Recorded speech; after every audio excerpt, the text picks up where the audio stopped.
What's going on, guys? Welcome back to my channel and another episode of Weekend Watch, where I break down the top 5 movies at the weekend box office, and I also let you know what is coming to streaming services.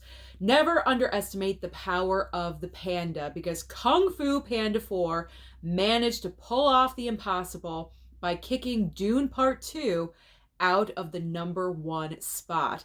In first place is Kung Fu Panda 4 with $58.3 million. Now, I have to be honest, I was not expecting this. I knew that Kung Fu Panda definitely was going to make some money. It has an audience. It is the 4th movie in this franchise. So obviously they have fans and people are going to go and see this movie. But I did not expect Kung Fu Panda 4 to kick Dune Part 2, one of the most anticipated films of the entire year, out of the #1 spot after just one weekend. So I am impressed by this opening weekend number. I'm not sure if this is the highest opening weekend number of the franchise, but if it's not, it's extremely close. So now let's talk about the rest of the top 5. In second and third place, second place obviously goes to Dune Part 2, still bringing in great amount of money with $46 million. Third place goes to Blumhouse's brand new horror film, Imaginary, with $10 million even. Fourth and fifth place, color me surprised. I'm surprised with this week's top 5, because in fourth place, I'm very surprised that Cabrini broke into the top 5, landing in fourth place with $7.5 million. And rounding out the top 5 is Bob Marley, One Love, with $4 million even.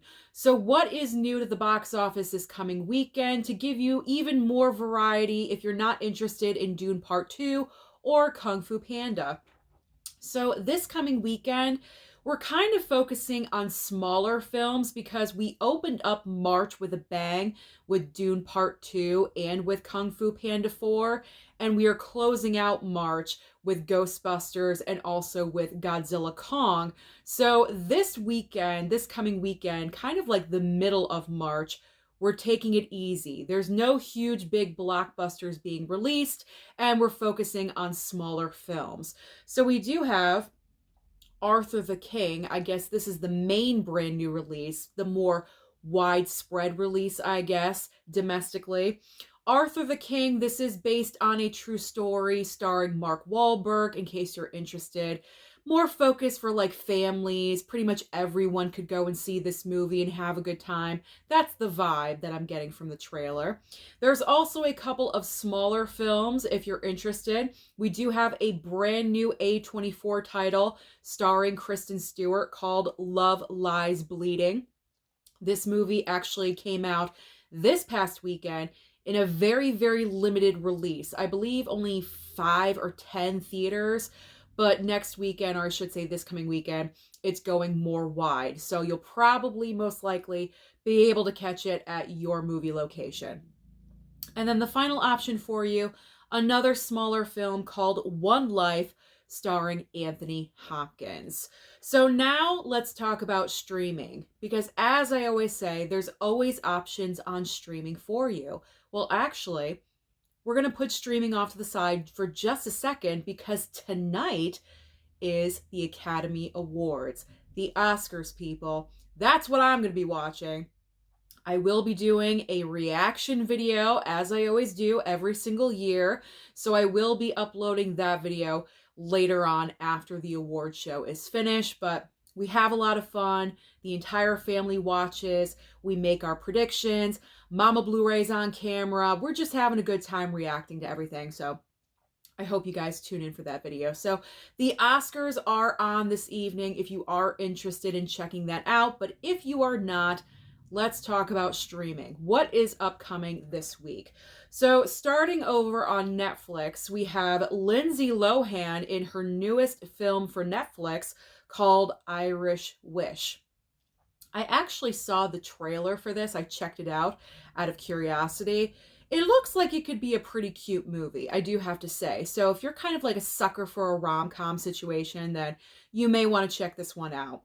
All right, over on Max, we have another huge debut this week with Dream Scenario. We also have The Girls on the Bus. Now, Dream Scenario, I had to take a breath. Dream Scenario, there we go, is my gold star recommendation for the week. I forgot to do this in last week's video, and I do apologize about that because I like the gold star recommendation. So Dream Scenario is my gold star recommendation. I actually just watched this movie. I picked up the physical media copy because it obviously stars Nicolas Cage, so therefore I have to own it. I watched it a couple of days ago. It's a very interesting movie, and it really has this underlying commentary about society and how we can turn on people so quickly. And I found it very interesting. It definitely is one of Nicolas Cage's best performances in a while, and I could see why he was nominated for a Golden Globe. So definitely check it out. It is a brand new A24 title, and brand new A24 films coming out into theaters will eventually land on Max, just to let you know for the future. So that's why it landed on Max so quickly. All right, and then The Girls on the Bus, if I forgot to mention that on Max. Okay, so now Hulu, we have The Stones and Brian Jones. This looks like a documentary of some kind, if you want to check that out, if you really enjoy documentaries. This is a huge weekend for all of you Taylor Swift, all you Swifties out there, the Taylor Swift fans, because over on Disney Plus, her Eras Tour, Taylor Swift, the Eras Tour, I believe Taylor's version is landing on Disney Plus March 14th. It was scheduled for March 15th, but they moved it up a day. I'm not really sure why, but they changed the date. So you can watch Taylor Swift 24/7 a day earlier if you want. But the Taylor's version, I guess there's extra songs included. It's just more of an expanded concert for you. So that'll be fun for all of you Swifties out there. I know you guys have all been waiting.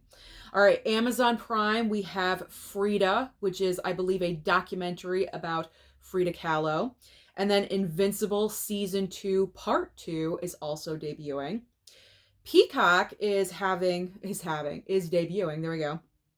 Trolls Band Together, and also a brand new series, I believe, called I'm making mistakes now. Stop it, Susan. A brand new series called Apples Never Fall. This one looks like it could be pretty interesting, and I'm going to check it out. I'm going to pass on Trolls Band Together. I've never seen any of the Trolls movies, so I'm just going to bypass on that one. Paramount Plus is adding Little Wing, and finally on Apple TV Plus, they have Manhunt. So that is everything happening at the box office and also on streaming. So comment down below and let me know your thoughts about what is happening at the theater. Are you surprised that the Panda kicked out Dune Part 2? Don't forget to like and subscribe before you leave, and I'll see you next time.